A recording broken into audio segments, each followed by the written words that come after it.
Hello everyone, আমি দীপ্তি আর তোমরা দেখছো আমার চ্যানেল ডেইলি ডোজ দীপ্তি। আজকে আমি তোমাদের নিয়ে যাব আমার কিছু পছন্দের মানুষদের সাথে একটা সুন্দর জায়গাতে।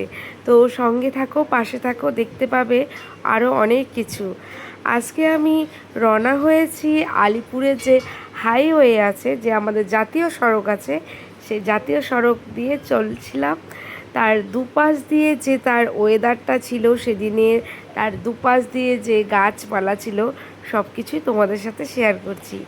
আর সামনে আছে আমাদের মিষ্টি খুদে বন্ধু, তার কথা না বললেই নয়। সেই ছোট্ট সদস্যকে কিন্তু তোমরা একদমই ছোট মনে করো না। ও না থাকলে আমাদের যে কোনো ট্রিপটাই বোরিং হয়ে যেত। তাই যেখানেই যাই এনাকে ছাড়া মানে কোনো কিছু ভাবাই হয় না। তারপরে চলো, এই আলিপুর দিয়ে এই জায়গাটাতে যাওয়ার পথে এখানে কিন্তু অনেক সময়ই হাতি বের হয়, এ পাশ থেকে এ পাশে যাওয়া যায়, মানে যাচ্ছে এরকম দেখা হয়। আমিও দেখেছি একবার দুবার, আমার চোখেও পড়েছে। তো তোমরা যারা আসো তারা দেখতে পাবে। তারপর ঘটে গেল আমাদের সাথে দুর্ঘটনা। দুর্ঘটনাটা কি আমি সেটা বলছি। হঠাৎ করে আমাদের গাড়ির টায়ারটা পাংচার হয়ে গেল। দুর্ঘটনা ঘটলেও এখানে কিন্তু আরেকটা টুইস্ট আছে। টুইস্টটা কি, এমন জায়গায় গাড়িটা পাংচার হয়েছিল, তার পাশেই ছিল একটা ফেমাস মোমোর দোকান। অবশ্যই আমরা মোমো খেতাম, কারণ সকালবেলা আমরা সবাই হালকা ফুলকা ব্রেকফাস্ট করে বেরিয়েছি, তো সেরকম ভারী খাবার কারোরই খাওয়া হয়নি। আর আজকে কিন্তু আমরা কোনো খাবারও ক্যারি করছি না, কারণ আজকের দিনটা আমরা সুন্দর করে ঘুরবো। তো এই জায়গাটায় আলিপুরের পাশেই এই জায়গাটায় আমরা দাঁড়িয়ে আছি, পাশেই একটা স্টেশন আছে। তো আমার জায়গাটা ঠিক নাম মনে পড়ছে না, এত ভালো লাগছিল। আর এদের যে মোমোর দোকানে যে টুলটা ছিল, কোনোটা কিউই শেপ, কোনোটা অরেঞ্জ, কোনোটা বা চেরি, দারুণ লাগছিল দেখে। যাই হোক, দেখো আমার মেয়েকে কেমন লাগছে, আমার সোনা বাচ্চাটাকে। এনাকে ছাড়া তো কোনো কিছু ভাবতেই পারি না। তারপর এনাকে বললাম যে এখানে অনেক টয়লেট আছে, তোমরা কি কেউ টয়লেট করবে, ফ্রেশ হবে তো করতে পারো।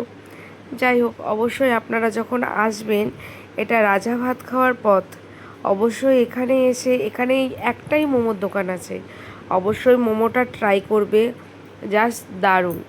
আমিও যেহেতু অতটা মোমো লাভার নই, আমার মেয়ে মোমো খেতে খুব ভালোবাসে, আমি খুব একটা ভালোবাসি না, তবুও অনেকগুলো খেয়েছিলাম, বেশ দারুণ ছিল।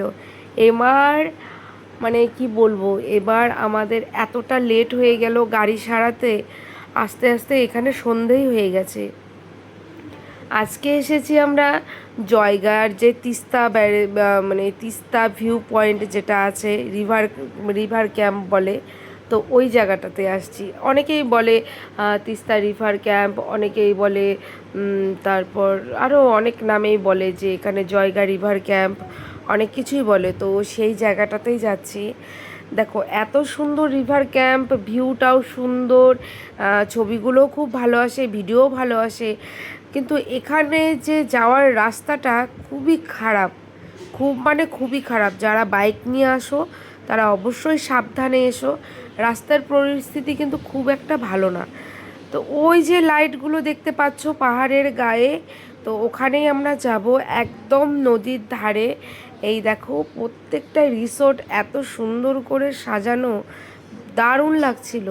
রাতের বেলা এখানকার ভিউটাও কিন্তু দারুণ। এদিকে দেখো আমাদের বোন কিন্তু একটা ফুল, সেটা মাথায় দিয়ে অনেক ভিডিও ফটো করেছে। তারপর দেখো এই যে রাস্তাটা, এই গ্যাবেল রাস্তাটা সোজা ধরে যেতে হবে। গ্যাবেল রাস্তাটা যতটাই সুন্দর ছিল, কিন্তু তারপরে রাস্তাগুলো সত্যিই খুব খারাপ ছিল, এত ভাঙা, আর রাস্তাটা এতটাই চাপা, দুটো গাড়ি একসাথে কখনোই ক্রসিং করতে পারে না। তো আমি রিভার ক্যাম্পের যে মালিক আছে তাদের উদ্দেশ্যে বলছি, আপনারা এত সুন্দর সুন্দর রিভার ক্যাম্প বানিয়েছেন, অবশ্যই আপনারা চেষ্টা করবেন রাস্তাটা একটু ভালো করে দেওয়ার জন্য, কারণ কিছুদিন পরেই বৃষ্টি শুরু হয়ে যাবে, বর্ষা নেমে যাবে, তখন কিন্তু আপনাদেরই অসুবিধা হবে, আর জনগণেরও অসুবিধা হবে আপনাদের ওখানে পৌঁছোতে। তাই আমি রিকোয়েস্ট করব, আপনি অবশ্যই রাস্তাটা ঠিক করে দেওয়ার চেষ্টা করবেন, আপনারা। তো তো এখানে স্থানীয় লোকদের কাছে শুনে আমরা বললাম ভালো কোনটা আছে। তো প্রথমবার এসেছি, যেখানে সব থেকে ভালো হবে আমরা সেখানেই খাওয়া দাওয়াটা করব। কারণ পেটে এখন প্রচণ্ড খিদে, তারপরেও খুঁজছিলাম ভালো, জানি যেটাই দিবে সেটাই ভালো লাগবে। এই দিকে আরেকটা ঘটনা ঘটে গেল। এখানে যে আমাদের ছোট্ট সদস্য দেখতে পেয়েছিল এখানে অনেক দোলনা আছে, অনেক কিছু আছে, তাকে কিন্তু আর আটকে রাখা যায়নি। সে কিন্তু এখানে নিজের স্বাধীন মতো ঘুরেছে, যেখানে ইচ্ছে সেখানে গিয়েছে। আমি শুধু বলেছিলাম, বাবা ওই ঘরগুলোতে যে লোকগুলো বসে বসে খাচ্ছে তাদের সামনে যেও না, তাহলে লোকে ওটাকে খারাপ বলবে, তুমি এমনি মাঠে ঘুরে বেড়াও। তারপর ঘুরে বেড়ালো, আমাকে বললো, মা আমাকে ছবি তুলে দাও। আমি ছবি তুলে দিলাম। তারপরেই দেখো না, উনি কিছুতেই থাকতে চাইছে না ক্যাম্পের মধ্যে। তো আমরা একটা ক্যাম্পের টেবিল দেখতে পেলাম। তো অনেকেই আমরা ছিলাম, আমরা ওই তো মোটামুটি 7-8 জন ছিলাম, হ্যাঁ, বাচ্চা দিয়ে 8 জন। আর এই তো রিভার, তো রাত হয়ে গিয়েছিল, তাই সবটা ভালো করে শেয়ার করতে পারছি না। অবশ্যই এই ভিডিওটা দিনের বেলা গিয়ে আবার করব, তোমাদেরকে দেখাবো। এই যে রিভার, তার সাইডেই এই জায়গাটা ভীষণ ভালো লাগছিল, দারুণ বলবো তাও কম। সামনেই এত সুন্দর পাহাড়ের ভিউ, আর নদীর জলের যে আওয়াজটা দারুণ। তারপর আমরা অর্ডার করেছি খাবার। তো খাবার এলো 8 ঘন্টারও ওপরে। এখানে আমরা বাটার নান নিয়েছি, চিকেন ভর্তা, চিলি চিকেন নিয়েছিলাম, তারপর চিকেন কষা নিয়েছি, আর 2 ভাই হচ্ছে ভাত খাবে, তাই ওদের জন্য ভাত নিয়েছিলাম। আমরা সবাই বাটার নান নিয়েছিলাম, সঙ্গে তো কোক ছিলই। এবার ফেরার পথে জানি না এটা কী উপলক্ষে একটা মেলা চলছিল, তো সেই মেলাতেই আমরা গিয়েছিলাম। তো ভাবলাম যে একটু সময় আছে, রাত হয়ে গেছে, তো মেলায় যাই। বিশেষ করে যে ছোট্ট সদস্য আছে তার জন্যই মেলাতে যাওয়া, কারণ তার চোখেই প্রথম পড়েছিল যে ওখানে মেলা হচ্ছে, ওখানে নাগরদোলা হচ্ছে। আমরা তো প্রথমে ভেবেছিলাম কোনো বিয়েবাড়ির অনুষ্ঠান, বা আজকালকার বিয়েবাড়ি তো বোঝা যায় না যে বিয়েবাড়ি না মেলা। মানে যেমন খাবারের স্টল বসে, তেমন ভীষণ অ্যাক্টিভিটিরও জিনিস আসে।